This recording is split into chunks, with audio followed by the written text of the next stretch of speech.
어제 뜨거웠던 국회 상임위원회 중 한 곳이죠. 김문수 고용노동부 장관 후보자 인사청문회가 진행된 환경노동위원회 현안들 살펴보겠습니다. 국회 환경노동위원회 야당 간사이신 더불어민주당 김주영 의원과 이야기 나눠보겠습니다. 의원님 어서 오십시오. 예, 안녕하세요. 반갑습니다. 김주영입니다. 예, 어제 인사청문회가 밤 11시 넘어서 끝나지 않았나요? 예, 뭐 11시 한 40분 정도 해서 네. 끝났습니다. 예. 그러면은 뭐 정리하시고 이러느라고 또 오늘 새벽에 퇴근하셨을 텐데. 그렇죠. 예, 이렇게 나와주셔서 감사합니다. 네. 힘들진 않으세요? 예, 뭐 좀 피곤하지만은 또 이렇게 나와서 네. 알릴 수 있는 기회가 돼서 다행이죠. 자, 어제 10시에 시작해가지고 13시간 넘게 좀 진행이 네. 됐었는데 이 밀도 있게 진행이 된 게 아니라 파행, 예. 정회, 뭐 다시 이렇게 또 속개 뭐 이런 과정을 거쳤었는데 네. 이번 청문회 한마디로 어땠다고 평가를 좀 해주시겠어요? 대한민국의 국무위원으로서 역사관, 노동관에 대한 검증하는 시간이었었는데 참 네. 실망스러웠다. 그렇게 말씀드릴 수 있습니다. 어떤 부분이 실망스러우셨을까요? 이 청문회라는 것은 네. 과거에 그 지나온 과정들 그리고 미래에 대한 질문들을 해야 되는데 네네. 워낙 후보자가 내뱉은 말들이 많다 보니까 네. 거기에 대해서 사실 검증하는 그런 확인하는 시간들이었었는데 네네. 그러다 보니까는 거기에 대한 정확한 답변들이 있어야 되는데 답변들이 오락가락 했었어요. 그래서 참 그 부분이 미래로 나가지 못하고 계속해서 본인의 과거 검증하다가 결국은 이 건국절 네네. 또 일본 식민지배 때 우리 국민들이 일본 국적이었냐 뭐 이런 그 논란 끝에 네. 결국은 후보자가 거기에 대해서 너무 그 당시에는 우리가 그 일본 국민이었다 이런 인식을 말하는 바람에 또 사과해야 될 때 네네. 제대로 사과하지 않고 어물쩍 넘어간다든지 또 다른 이야기를 한다든지 이렇게 해서 사실은 많은 실망을 줬습니다. 네. 자, 그럼 청문회가 파행된 채 끝났는데 다시 열리긴 하는 건가요? 뭐 쉽지 않죠. 왜냐하면은 청문회 그 날을 여야가 합의를 해서 어제 열었던 거고요. 네. 뭐 좀 더 검증할 수 있는 시간에 대해서 본인이 어떤 변명이나 사과나 이런 부분들이 없이 이렇게 그냥 있었기 때문에 다시 열리기에는 쉽지 않다고 생각을 합니다. 그러면은 이번 청문회 파행의 책임이 어디에 있다고 어디에 제일 그건 뭐 크다고 보세요? 후보 자신한테 있다고 봐야죠. 김문수 후보가 이 청문회에 대하는 태도들이 네. 바람직하지 않았었다. 그리고 우리 전 국민들의 관심사에 대해서 우리 국회의원들이 대신 질문을 하고 검증을 하는 그런 과정인데 그렇죠. 거기 그런 준비가 안 돼 있었다. 네. 그렇게 말씀드릴 수 있습니다. 저 앞서서도 의원님께서 말씀해 주셨는데 김 후보자가 일제강점기에 우리 국민 국적은 일본이다 이렇게 밝혔던 순간이 있었습니다. 네. 그럼 이 이야기는 어떤 과정을 통해서 나오게 된 건가요? 우리 박홍배 의원이 그 질문하는 과정에서 네. 나왔던 거죠. 그러면 이게 이제 재헌헌법을 부정하는 거냐, 또 대한민국 헌법 전문을 부정하는 거냐, 이제 이런 데에서 그 질문이 계속 이어졌던 거고, 네. 후보자는 여전히 그런 부분들을 아주 강하게 고집을 피우면서 답변을 했죠. 그래서 뭐 그건 당연한 거 아니냐 그렇게 했는데 사실과 또 내용이 다릅니다. 그 일제 강점기 때라도 일본 국적이 아니었다는 게 실제적 사실입니다. 그거는 그러면 어느 부분에서 그걸 실체적 사실이라고 이렇게 말씀을 해주시는 건가요? 그건 뭐 그런 이야기들은 네. 없었었지만은 사실과 다른 내용이다는 걸 말씀드리는 겁니다. 네. 자, 여당 위원 쪽에서 고용노동부 장관 청문회인데 역사관 검증을 하는 게 적절치 않다 이런 지적도 있었던데요. 그게 본인이 했던 그런 그 발언들, 뭐 교회에 가서 했던 발언들, 이런 게 여러 가지 발언들이 있었거든요. 네. 그런 발언들의 연장선상에서 질문하는 과정에서 나온 겁니다. 자, 김 후보자 어제 이런 얘기도 했어요. 그 박근혜 전 대통령 탄핵은 잘못됐기 때문에 역사적으로 재평가될 것이다. 이 발언은 어떻게 그 판단하십니까? 부분은 굉장히 참 자가당착이고 모순적이라고 볼 수가 있습니다. 분명히 그 탄핵 전에 어떤 방송하고 인터뷰를 하는 데 있어서 하야 이야기를 진행자가 하니까 김문수 후보는 탄핵이라는 게 있다. 이렇게 답을 했거든요. 그리고 나서 그게 이제 그 12인회 위원이 되고 난 이후의 발언인데 그 이후에 그 광복절 집회에서 그런 발언을 했습니다. 저 뻘건 윤석열, 저 뻘건 검찰청이 죄 없는 박근혜를 탄핵했다. 이 6개월 만에 사실은 갑자기 태세 전환을 한 거죠. 그러면은 이 검찰 특검팀의 팀장이었던 윤석열 당시에 팀장이 네. 그 검찰에서 기소했던 것이 잘못된 것인지 그리고 대법원에서 징역 22년에 벌금 180만 원 플러스 35억 그렇게 판결한 부분들에 대해서 대한민국의 모든 그 법치를 부정하는 거기 때문에 그리고 어쨌거나 헌재 결정까지도 뭐 부정하는 건 아니라고 했지만은 나중에 또 다시 역사가 판단할 거라고 하고 이게 지금 계속 오락가락하는 거거든요. 그러면은 그 검찰이 기소를 잘못했다 그러면은 그 검찰이 바로 현 윤석열 대통령이고 그 뻘건 윤석열, 뻘건 검찰청이라고 했는데 그 뻘건은 다시 또 색깔론을 이야기를 하는 겁니다. 예. 그러면은 그게 이제 빨갱이 이렇게 이야기할 수 있는 거죠. 그 이야기를 많이 수도 없이 했습니다.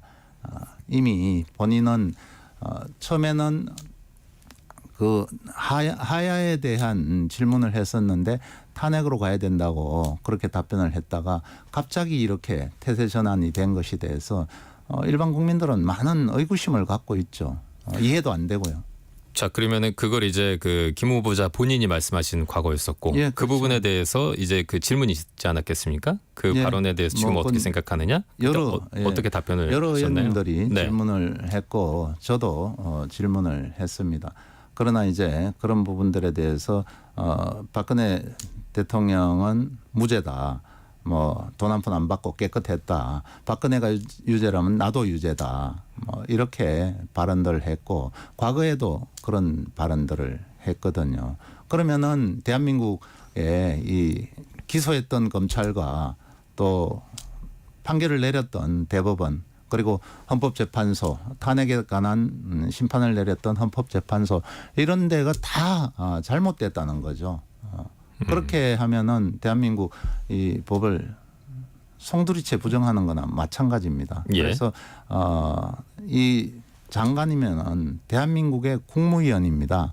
그러면은 대한민국의 그 헌법에 명시되어 있는 그런 그 대한민국 정부 수립에 관한 네. 부분도 부정하는 거고 그 역사적인 탄핵에 관한 심판도 부정하는 거다. 그래서 이것은 국민들이 다 지켜봤다면은 후보자가 과연 적합한 인물인가 국무위원으로 이렇게 판단할 거라고 생각을 합니다. 그러면은 인사청문회를 쭉 현장에서 지켜보셨잖아요. 예. 그럼 김 후보자가 고용노동부 장관 적임자가 아니다. 예. 이런 판단에는 변함이 없으신 겁니까? 예, 뭐 지금 워낙 뱉어놓은 말들에 대해서 어제 검증을 한다고 말씀을 드렸지 않습니까? 그러면은 뭐 쌍용차 노조는 자살 특공대라든지 뭐 세월호는 죽음의 구판을 걷어치워야 된다. 이런 그 자극적인 말들로 해서 이 그 국민들의 마음들을 갈라놓는 이런 역할을 했었죠. 이거는 뉴라이트 사관도 아니고 참 뉴라이트 사관을 따라가는 거죠. 따라가는 거기도 하지만은 그런 막말에 대해서 노동에 대해서도 막말을 그렇게 하고 노조는 머리부터 세탁을 해야 된다. 뭐 이런 그 수많은 막말들이 있었습니다. 예. 자, 그런데 그리고 이 예. 시대가 변하는데 지금 노동의 형태들이 굉장히 다양해지지 그렇죠. 않습니까? 예. 과거에 노동운동을 했다는 그 이력들 그런 부분들이 지금 시대에 과연 맞을 것인가 이런 부분들에 대한 의문점이 계속해서 이어지더라고요. 그리고 장관이 되면은 노동개혁을 끊임없이 추진하겠다 그러는데 네. 지금 윤석열 정부의 노동개혁이라는 게 뭔지 사실은 이해하기가 어려워요. 노동개혁을 한다고는 했는데 그리고 이제 뭐 좋은 일자리를 많이 만들겠다 그러는데 좋은 일자리를 어떻게 많이 만들 것인지 그런 거는 쉽지 않은 문제입니다. 예. 일단 좋은 일자리의 개념도 이제 좀 많이 달라지고 그렇죠. 있지 않습니까? 네. 그런 부분들에 대해서도 어떤 그 비전이나 이런 부분들을 좀 보여주시는 면도 있어야 될 것 같은데 네. 만약에 김 후보자가 고용노동부 장관이 된다면 어떤 상황을 가장 우려하십니까? 계속해서 참 충돌되는 그런 지점들도 있을 거고 또 어제도 뭐 국회 그 소통관에서 노동자 1,000만 명이 반대한다 그런 기자회견도 있었었거든요. 예. 그러니까 앞으로 노동계에서는 계속해서 반발이 일어나겠죠. 예. 그 여당 같은 경우에는 김 후보자가 윤석열 정권의 노동개혁을 완수할 적임자라는 평가를 내리고 있잖아요. 과거 입법부에서도 활동했었고 또 행정부에서 경험했던 그런 경험 등을 통해서 다양한 구성원 간의 대화를 끌어낼 수 있다는 건데 사회적 대화를 이끌 적임자라는 여당의 시각에 대해서는 어떻게 생각하세요? 사회적 대화라는 것은 대화할 준비들이 있어야 됩니다. 그런데 과연 대화할 준비들이 되어 있는가? 그리고 노동개혁이라는 게 노동자들 너들만 개혁의 대상이다. 실제 사회적 약자들이 많습니다. 물론 후보자도 사회적 약자에 대해서는 뭐 입법도 해야 되고 그런다고 했는데 그 제가 대표 발의했던 일하는 사람 기본법 그런 부분들에 대해서는 또 부정적으로 생각을 하더라고요. 그 기본법의 내용이나 결국은 사회적 약자들에 대한 그 생각이나 뭐 저는 다름이 없다고 봐요. 예를 들면은 지금 법적으로 보호를 받지 못하는 플랫폼 노동자, 프리랜서, 특고 이런 그 사람들을 보호하고 또 거기에 대한 상대 그러니까 사용자를 지정해 주자는 그런 내용이 담겨 있는데 거기에 대해서도 좀 부정적으로 그렇게 생각을 하더라고요. 그래서 아무튼 뭐 많은 갈등들이 양산될 수밖에 없다 그렇게 보고 있죠. 앞서 의원님께서 이제 특고 말씀해 주셨는데 네. 이게 뭐 특수 고용 형태 이런 식으로 네, 나오지 네. 않습니까? 우리가 생각하지도 못했던 고용 형태들이 이제 그렇죠. 계속 이제 발생을 하고 있는 상황인데 그래서 이런 노동 시장의 변화라든가 이런 부분에 대해서 어떻게 새 노동부 장관은 대응을 할 것인가 이런 부분들이 이제 관심사가 될 텐데 말이죠. 근데 어제 이제 인사청문회가 끝나긴 끝난 거잖아요. 네, 그러면은 끝났죠. 인사청문 보고서를 채택을 해야 될 텐데 네. 이 부분은 어떻게 좀 진행이 될까요? 뭐 저희들이 아직 그런 논의는 안 했습니다만은 그 저희들 야당 입장에서는 채택이 뭐 거의 불가하다고 보여집니다. 예. 그러면은 이후에 그 윤석열 대통령은 임명을 강행할까요? 뭐 지금까지 보면은 그렇게 강행하지 않겠습니까? 예.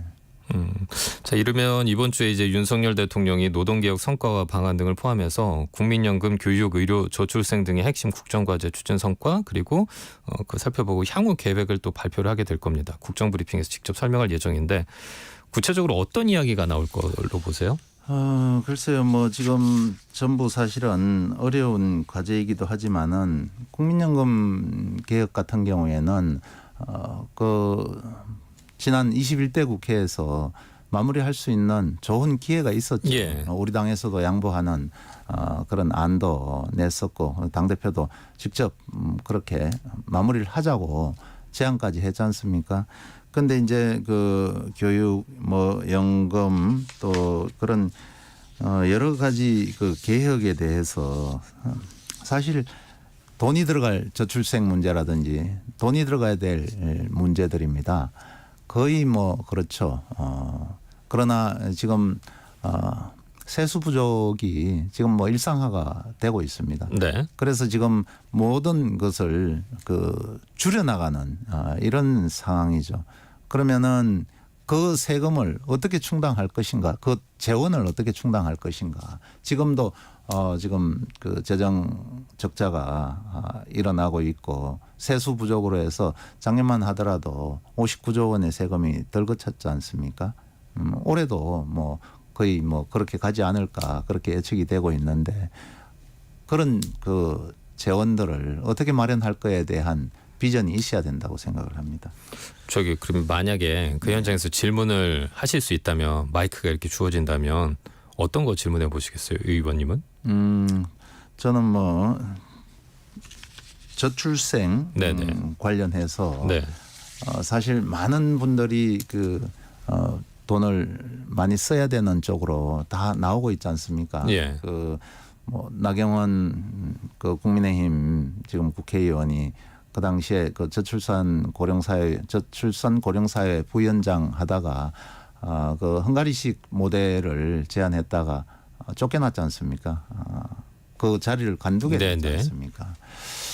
근데 뭐 어떤 방식이든지 간에 이 저출생 문제를 극복을 하려면은 우선 그런 여건들을 만들어 줘야 되잖아요. 뭐 경력 단절 문제라든지 돌봄 문제라든지 뭐 여러 가지 문제들이 있는데 과연 거기에 들어갈 그런 재원들을 어떻게 마련할 것인지 그런 질문을 하고 싶습니다. 그러면 노동개혁 관련해서는요?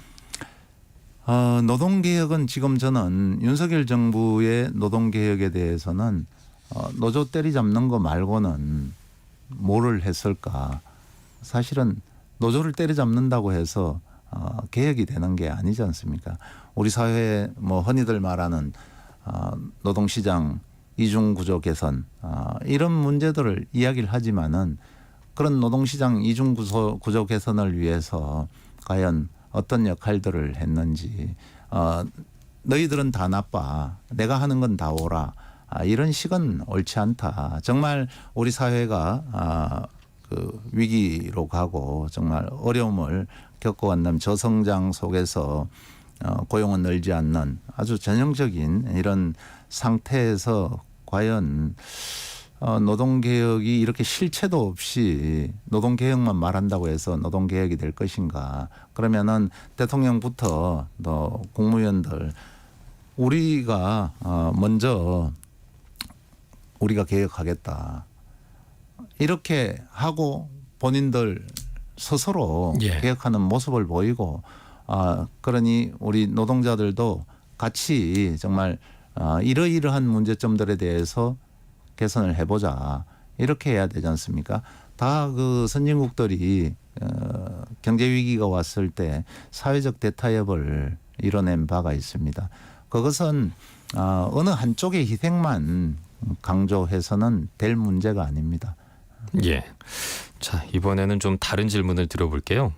여야 대표회담이 언제 어떻게 열릴 것인가 그 부분에 대해서도 많이들 관심을 갖고 있으신데 아무래도 이제 제일 이게 협상하는 데 있어서 큰 문제가 이제 의제 협상일 것 같거든요. 어떤 내용을 갖고 할 것인가 이런 부분일 텐데 차상병 특검법을 의제에 올리느냐 아니냐가 이제 관건이 될 것 같아요.